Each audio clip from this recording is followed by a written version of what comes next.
What's going on, ladies and gentlemen, beautiful fight fans across the world? And let me just say, 300 subscribers. Thank y'all so much. We just hit it yesterday. And sorry for not dropping a video yesterday. I have a big midterm next week. I'm grinding for it, but I gotta watch MMA. Okay, Saturday's my day to watch MMA, and this was a great day for MMA. The fights were okay, but the main events is what I really want to talk about. Francis Ngannou got the dub, and Anthony Hernandez got the dub over Michel Pereira. The Raras really suffered tonight. Let's just say that the Raras really suffered. Let's just say tonight, ground and pound was king. Ground and pound was king tonight. That's what we learned in MMA. What day is it today? October 19th, 2024. We learned that ground and pound is king. Let's get into the cards right now. For the PFL card, I'm just going to go over it quickly because I didn't even watch this Johnny Eblen versus Fabian Edwards fight. Not Leon Edwards. That's his brother, Fabian Edwards.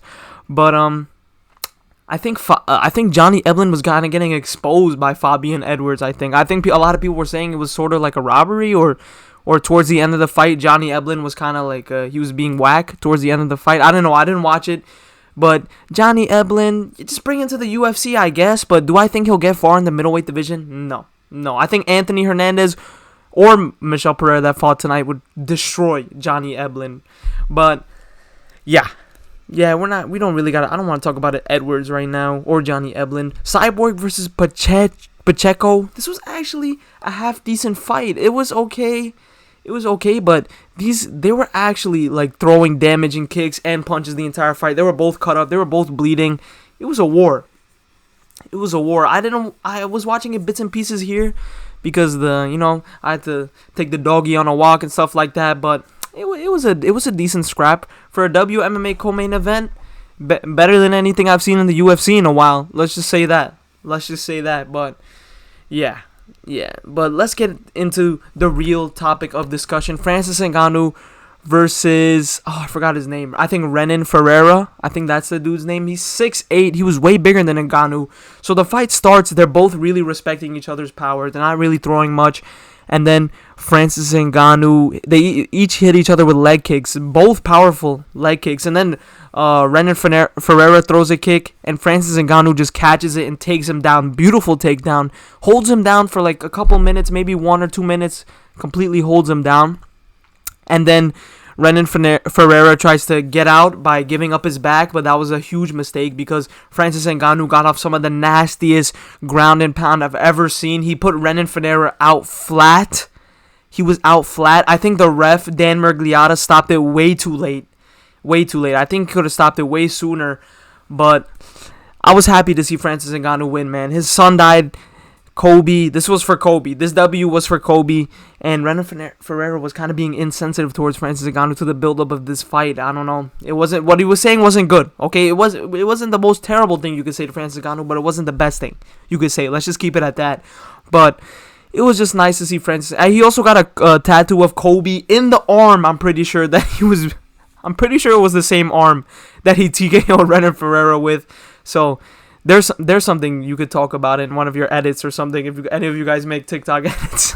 But Francis Ngannou, wow, he showed that there's levels between PFL and UFC. He really did. And even though Francis Ngannou is going to go out there and dominate people in the PFL, I just miss Francis Ngannou in the UFC. I think him, Tom Aspinall, John Jones, those are the baddest heavyweights in the world. And I just want to see all those guys fight. I want to see who really is the best heavyweight in the world. Is it Tom Aspinall? Is it Francis Ngannou? Is it John Jones? But I don't think we're ever going to see any of those fights, which is really sad to say.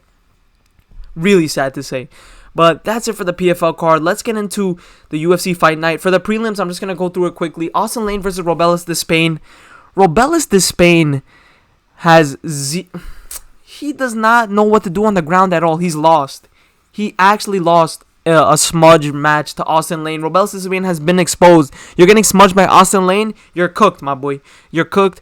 Everybody's just going to smudge you on the ground. Just give Robelis Despain a striker. Give him Tai Tuivasa. That's one of the matchups I made in my old videos. I think that's a perfect matchup. I mean, it's probably up the rankings now, but Tai Tuivasa's on like a 6-fight losing streak. Just let him fight Robelis Despain versus Tai Tuivasa at this point, because they're both getting exposed. They're both on losing streaks now, so screw it. Who cares? It's heavyweight anyways. Heavyweight MMA is trash out of the top 5. But Melissa Martinez versus Alice Ardeline. I didn't watch this one, to be honest. But I guess Melissa Martinez won. Shout out to her. I didn't watch this one either, to be honest. Jessica Penne versus Elise Reed. I didn't watch this one either, to be honest. But shout out to Elise Reed for winning. Jocelyn Edwards. Leon Edwards' sister also fought tonight. And god damn that cranium. Yo, this was the battle of the craniums right here. God damn. But shout out to Jocelyn Edwards for winning. Brad Katona versus Gene Matsumoto. Yo, Brad Katona was getting pieced up. I was kind of watching this one here and there. He was getting pieced up. Brad Katona, man. He might have won tough a couple of times, but he's just not UFC level. It's sad to say. He really grinded really hard. I think Canada is the worst base for MMA. Let's just keep it at that. But Azu Alambayev versus Mateus Nicolau. Azu Alambayev, like, he's like 17-0 or something like that. He's like 14-0. He's like a mini Shavkat, but he's not the same. He doesn't get finishes. He's like a decision grappler. But shout out Azu Alambayev for getting the dub, I guess. Shout out him. Kazaki. Shout out my boy. Oh, Daniel Pineda versus Darren Elkins. This was actually fight of the night. This deserved fight of the night. It was a scrap. It was a war from the start to the finish. It really was. And then, even though, like, it was okay. Like, I've seen better. Okay, now I'm not putting down these guys' performances, but I've seen better. Let's just see that. But it was a war. It was a war. I'll give them that. Darren Elkins, I think he did win. And Daniel Pineda, he also retired after this fight, which was kind of sad to see because he didn't put on a bad performance. He put on a great performance. I think he can still go on and do things in the UFC, but I guess he felt the time was right, so it's time for bro to retire, I guess. But yeah, fight of the night. I think it deserved fight of the night. They went to war. Jake Hadley, oh my god. Cameron Smotherman. Jake Hadley was a minus 500 favorite, and he was out there actually getting pieced up by Cameron Smotherman. He was actually getting pieced. I poked him crazy. He lost a point in the second round. After that, I knew he was cooked. After he lost that point in the second round to an eye poke, I was like, bro's cooked. He's not winning this decision. And Cameron Smotherman I feel like he was landing the better punches. Jake Hadley was on the back foot for most of the fight. Yeah, Jake Hadley, minus 500. There was a lot of underdog wins on this card. Charles Johnson versus Sumar Darji. This was actually a decent scrap. This was actually a half-decent scrap. Sumar Darji didn't do bad. He showed good takedown defense for a lot of the fight. Charles Johnson, they were piecing each other up. Let's just say that. It wasn't a bad fight at all. I think this was one of the better fights of the card. This was a pretty weak card when it came to fights, but it was a pretty decent scrap. I think Charles Johnson did win. Sumar Darji, if he can just work on, I don't know. I think Charles Johnson's just a bad matchup for him. I think Sumar Darji can rack up a couple wins in the flyweight division. I really think he can because he has decent hands and decent takedown defense. But I want to see what Sumar Darji can do in the future. Even though he did lose to Matt Schnell, I'm pretty sure, but that's not a good look. But regardless, Rob Font versus Kyler Phillip. Kyler Phillip, minus 500 favorite, also lost to Rob Font, and I did think Rob Font won this fight. Kyler Phillip was out there trying to out-grapple Rob Font for the whole fight. He made it boring. I thought Kyler Phillip was going to go out there on the feet, like he usually does. He's crazy on the feet. He destroyed Pedro Munoz in their last fight. I was surprised that Kyler Phillip was trying to grapple for most of this fight. He tried to take the Corey Sandhagen route. He tried to take the Figueiredo route. I don't know. I did not agree with that. But I guess he was getting pieced up by Rob Font's boxing on the feet, so I guess it kind of did make sense for him. But damn, let's just say that. But damn, Kyler Phillip, he minus 500. Damn, some people made some bread off this card. Let me just say that. If you made bread on this card, leave a comment down below. But this is the fight I really want to talk about. Anthony Hernandez versus Michel Pereira. Oh my god, Anthony Hernandez is a goddamn beast.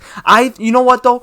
I predicted on TikTok. I said that Michel Pereira, is either gonna hurt Anthony Hernandez early, and I thought he was gonna finish him. He did hurt Anthony Hernandez early. He did, but he was not chasing the finish so crazy. He wasn't really going for it. And then Anthony Hernandez after that just pushed his pace and took over. Anthony Hernandez, he mixes it up. He's some of the best in the UFC I've ever seen.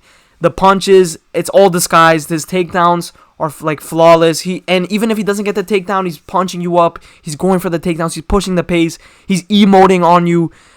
For 4 rounds, he was absolutely dominating Michel Pereira. Absolutely dominating him and actually causing damage, going for submissions. He was going for the finish the whole fight. He really was. He was going for the finish the whole fight. He's not just out there trying to, run out the timer, and he did eventually get the finish in the 5th round. Michel Pereira was so gassed. In the 4th round, he got up, and he could barely throw a punch. It was like, oh my God, Michel Pereira's cooked. But Michel Pereira really gassed out in this fight. But Anthony Hernandez, that's his tool, that's his weapon. He just weaponizes his cardio and pushed a crazy pace on Michel Pereira. It was a great. It was not the most it was an okay scrap. Like, Anthony Hernandez was just dominating him, so that's why it wasn't entertaining, because it was just a one-sided fight after the 1st round. But wow, Anthony Hernandez, he's a problem in the middleweight division. I thought whoever won this fight, this is what my real thought. I picked Michel Pereira because I thought he was gonna finish him early, like in the 1st round, 2nd round. Anthony Hernandez did prove me wrong, but let me just say this: whoever won this fight is definitely gonna go on to be like a top 5 middleweight. I can really see that happening. I can see Anthony Hernandez working a lot of people in the top 5. A lot of people in the top 5. Let's just say that. Even some big names. I might make a video on Anthony Hernandez himself, because wow, the performance he put on last night was very impressive. This night was extremely impressive. And I think he's a problem for anybody in the middleweight division. Anybody. But Anthony Hernandez, shout out to bro. He put on a great performance. And I want to see what he does in the future. I'll be entertained by his fights in the future. And I think Michel Pereira, he can come back from this fight. This fight was a bad stylistic matchup for him. It was either he was going to finish Anthony Hernandez early, or Michel Pereira was going to get absolutely demolished by Anthony Hernandez as the fight went on, which was the outcome that we saw. But let me know down below what y'all thought of these cards. I thought the cards were mid. I think the main events were okay, but they just proved the point. Let's just say that. They proved the point. And leave a like, subscribe. I drop videos like this almost every single day. Thank y'all for tuning in. I really appreciate it. 300 subscribers means a lot to me. But turn notifications on. And I'll see you, beautiful people, in the next one, man.